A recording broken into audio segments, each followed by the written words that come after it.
All right, here he is.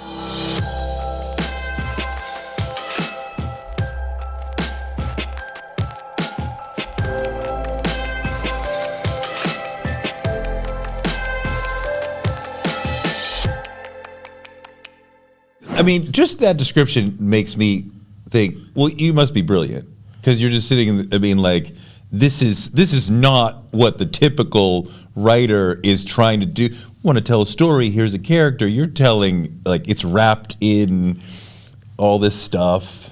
Thank you for that. But but it's also, in the history of musical theater, it's also I have other touchstones that I'm built off of, like Passing Strange. Oh, I love that. And Company, and A Chorus Line, and sort of what used to be called concept musicals.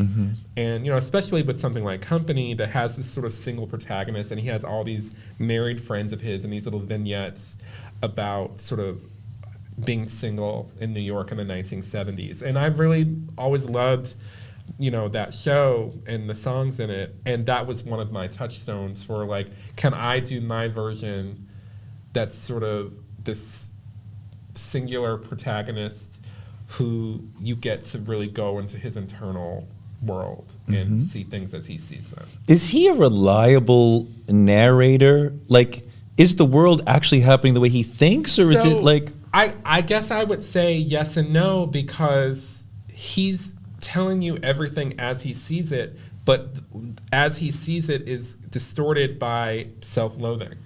And but he's also like 25 going on 26, so he's like a young person at a very particular place in his life. And I think that when you are that young, you always see things through a certain lens. Maybe not in that way, but everything is like bright colors or dark colors, or the world is your oyster, or the world is like a piece of shit, or whatever. And there are a lot of extremes, and that certainly was true for me at that age. And so I just wanted to reflect on someone self-reflecting, because often, with characters on stage or screen or TV or whatever, all you get is the one dimension of them. Right. You don't get to see how they see themselves, to get a deeper understanding of who they are beyond whatever stereotype you might make of them just from what they look like on the outside. And Usher is certainly a character who is not been featured on stage before, let alone his internal life. And I just wanted to give people access to that, because in my life is consuming musical theater and media and culture and entertainment as I have, I know what I have and haven't seen. And I also know what I've been told I'm supposed to feel is representing, quote unquote, my experience, and what isn't. And even and part of the reason why I even kept working on A Strange Loop is because I would see, a black story or a gay story, or even a black and gay story, and I never would see something that felt like an experience that accurately captured anything that I related to. And I wanted to create something that would at least do that for me, and hopefully would reach other people who maybe felt similar nuanced things, or dark emotions, or just different colors that I think that are really well served by theater and by musical theater in particular. It's beautiful that you are talented and empowered enough to create what you hadn't seen, but it's really sad that you consumed this gigantic menu of culture and you're like, I don't see me.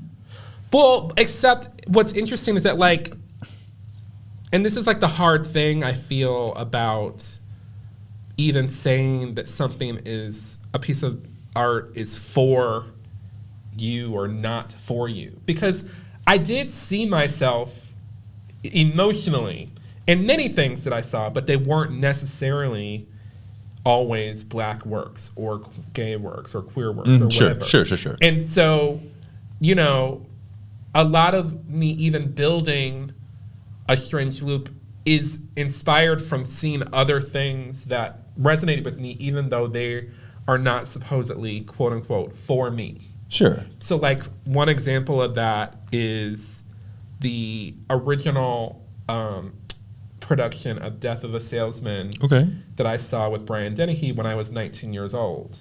And I just remember seeing that play. I'd never read it. I'd heard about, I kind of knew what it was about, but like I remember watching it and being like very moved by. Who are you in there? So I'm not anyone in there, but Okay. but the emotions that were stirred up reached across the bow to me. Okay.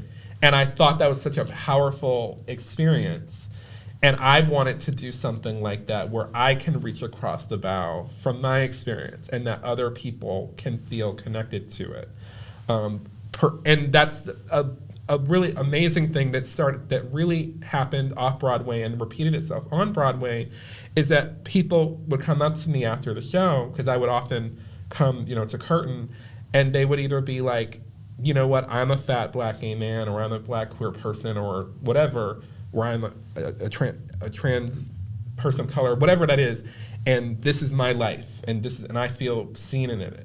And then other people say, I'm not that, and I feel seen, or I feel heard, or I learned something, whatever. And I learned from that for some people the show is a mirror, and for other people the show is a window. And that both of those people can be in the same space and take energy from the show unto themselves, and they give it back to the cast, and they give that energy back to them, and that there can be an exchange of energy.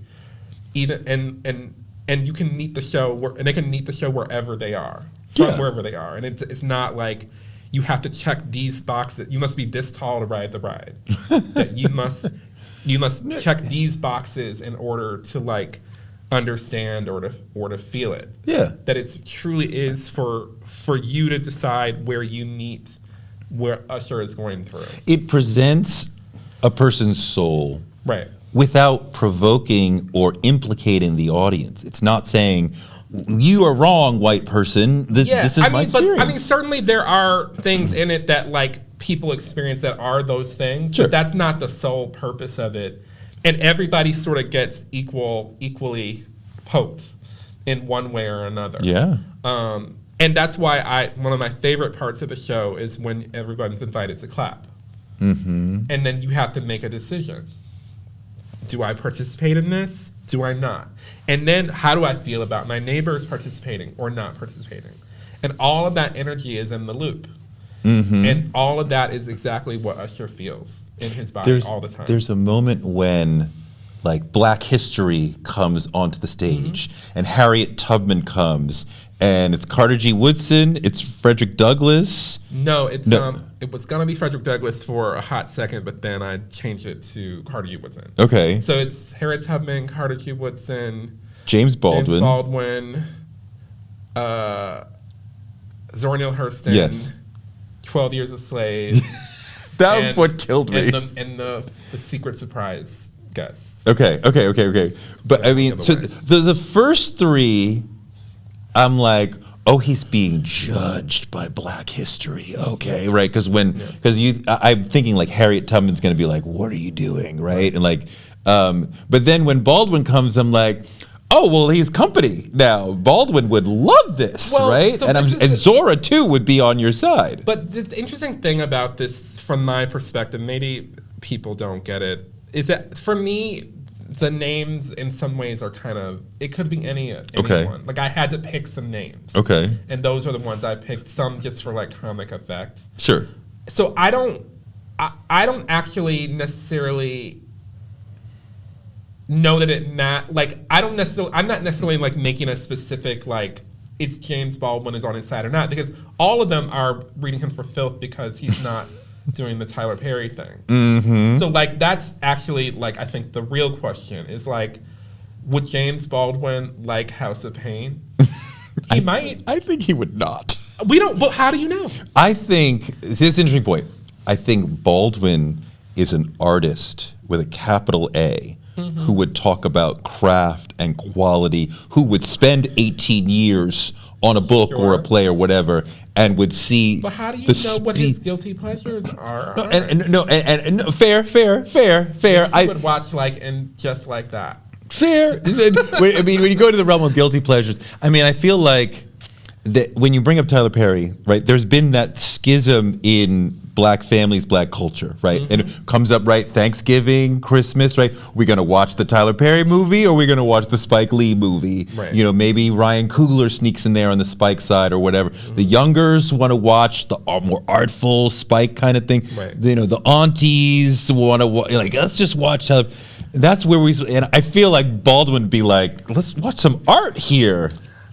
Maybe. I just think that we don't know. I think we literally don't know. I love that you use Tyler Perry as this divining rod, which I think a lot of artists would come to, of like, do I do something that is schlocky and lesser than my talent to get some commercial success, or do I maintain artistic purity? Yeah, and it's so funny with the Tyler thing, because people often ask me if there are any changes that I would make to the show now that it's on Broadway, whatever.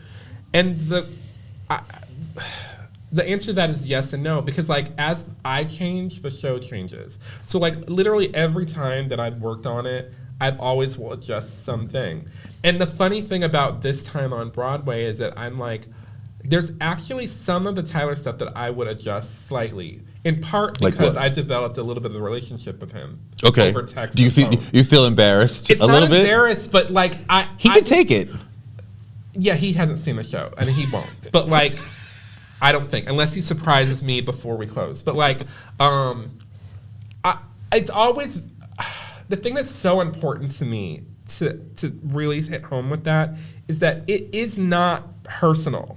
It is like literally just trying to make an artistic distinction about something, and to talk about, and to actually to take his work seriously, and though it matters, and like to put it in conversation with an idea about black art and what it should, quote unquote, should or shouldn't be, and also Usher is like a young person finding his way, like, and he's going to evolve, and so like, and I have evolved in some ways on the Tyler Perry question, while it's still holding my criticisms of his work.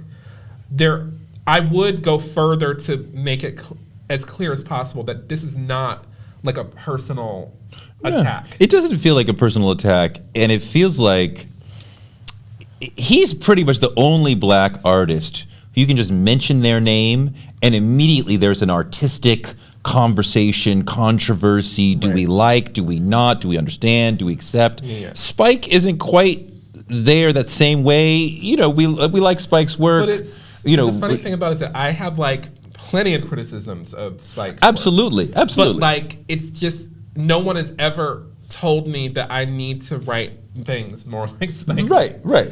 Whereas it has been mentioned to me many times in life, why don't you do like Tyler Perry does? Tyler Perry knows how to make the money. Tyler Perry, and that's actually also the other piece of it that's a bigger thing than even just him, is that, and especially in the art space, is that what I've come to realize is that a lot of people are actually more interested in business than art. Mm-hmm. And they confuse business for art.